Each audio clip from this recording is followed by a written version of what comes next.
Olá, este vídeo é uma produção dos alunos Bruno Contessoto, João Henrique e Jonathan Rufino para a disciplina de Fundamentos de Arquitetura de Computadores. Tópico: Transistores e portas lógicas. Bom, ao final deste vídeo você vai ser capaz de entender o que é uma porta lógica e o que é um transistor.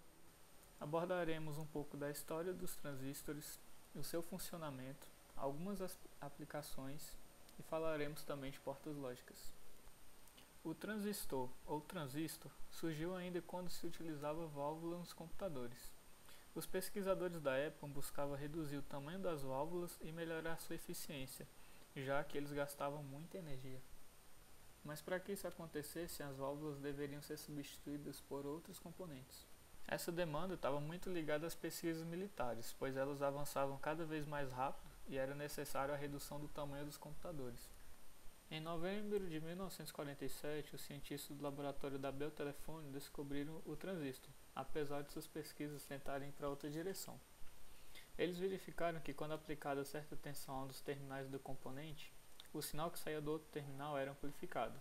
Sendo assim, o transistor se tornou responsável pela amplificação do sinal, além de servir como controlador que interrompe ou libera a passagem de corrente elétrica. Os transistores possuem 3 terminais. Um para receber a tensão, um para enviar o sinal amplificado e o terceiro ele faz o controle desse processo. Uma forma fácil de entender é fazendo analogia a uma torneira. A gente pode pensar que o cano que vem a água é o terminal de entrada e o outro lado seria o terminal de saída. Então quando a gente abre ou fecha a torneira, a gente está atuando como controle do fluxo, que seria a mesma função do pino que faz o controle da tensão no transistor.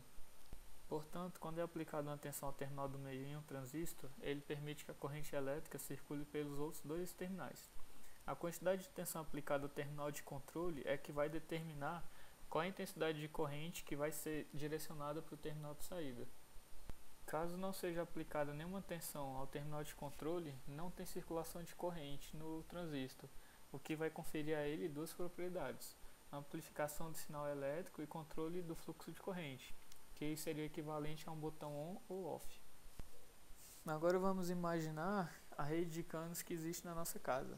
Ela possui diversas torneiras e diversos canos adicionais saindo de cada torneira.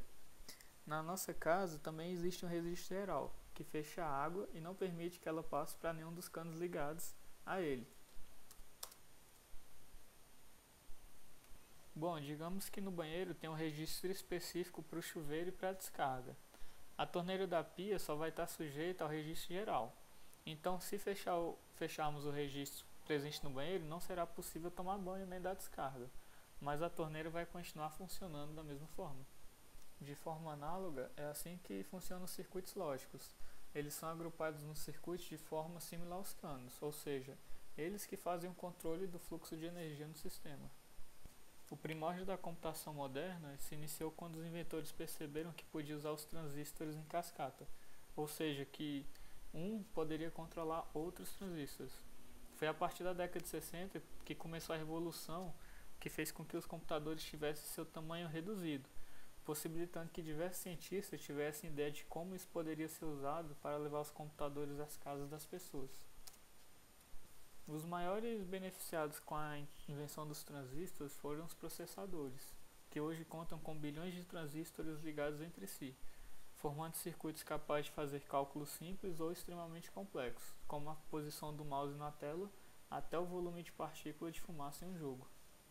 Mas afinal, transistores são melhores que válvulas? Bom, diversos fatos respondem essa pergunta. Um deles é que os transistores não têm partes móveis, o que facilita a sua miniaturização. O mesmo fato também permite que o transistor seja muito mais rápido, podendo ter a corrente elétrica interrompida e restabelecida 1 bilhão de vezes em apenas um segundo. Sabendo de todos esses dados, podemos ter certeza de que o transistor é a base da comunicação moderna, porque ele foi o responsável pelo controle do fluxo de eletricidade e, por consequência, do fluxo de dados que transita pelos circuitos dos diversos tipos de equipamentos eletrônicos, sem esquecer de mencionar também os processadores, que são os maiores usuários dessa tecnologia. Agora falaremos um pouco das portas lógicas. Os computadores eles podem ser projetados ou descritos em diversos níveis de abstração. Dessa forma, é possível descrever inteiramente o computador através de equações booleanas ou seu comportamento em portas lógicas e ou em NOT. Porém, os computadores atuais, eles fazem com que seja imprático a sua descrição a níveis de portas lógicas. Então, das soluções empregadas a se usar são os níveis de abstrações mais altos para diminuir o número de elementos. A álgebra booleana é um conjunto de estruturas algébricas que capturam a essência das operações lógicas AND, OR e NOT. Mas na descrição de circuitos também podemos utilizar as portas NAND, que seria uma NOT AND, e uma NOR, que seria uma NOT combinada com a OR, e uma SHOR, que seria o OR exclusivo.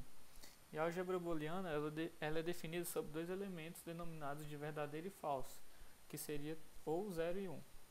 As portas ou circuitos lógicos são dispositivos que implementam uma função booleana.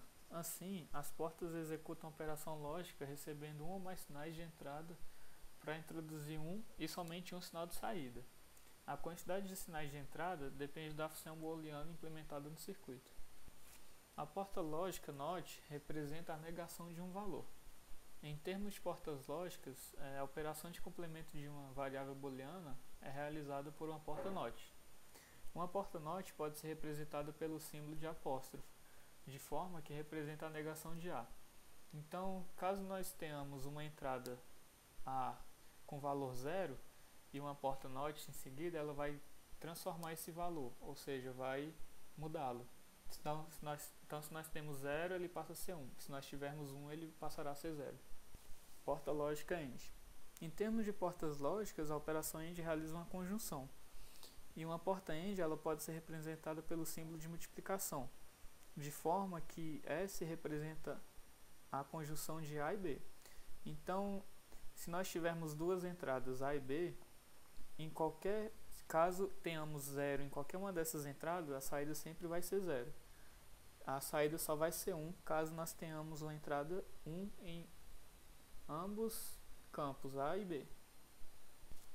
Porta lógica OR. Em termos de portas lógicas, a operação OR realiza uma disjunção. Ela pode ser representada pelo símbolo de adição, de forma que S representa a disjunção A, OR, B. Então, se nós tivermos uma entrada A e uma entrada B, nós sempre teremos uma saída 1 quando tivermos 1 em uma das entradas. Só vamos ter 0 na saída caso as duas entradas sejam 0. Além das portas tradicionais AND, OR e NOT, ainda são utilizadas diversas outras, como por exemplo NAND, que equivale a uma não E, NOR, que equivale a uma não OU, SHOR é um OU exclusivo, e não SHOR, que é um não OU exclusivo. A porta lógica NAND consiste em uma porta AND seguida de um NOT, ou seja, nós podemos pegar o valor do resultado de uma porta AND e em seguida invertê-lo.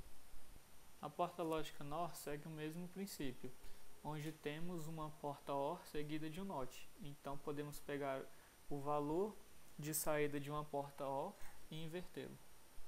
A porta lógica SHOR é derivada da operação OR, mas com saída 0 caso as duas entradas tenham valor 1. A porta lógica XNOR é uma porta SHOR com uma inversão no final. Ou seja, quando os seus valores de entrada forem iguais, a sua saída sempre vai ser 1. E caso as suas entradas sejam diferentes, a saída sempre vai ser 0. Obrigado e até a próxima aula.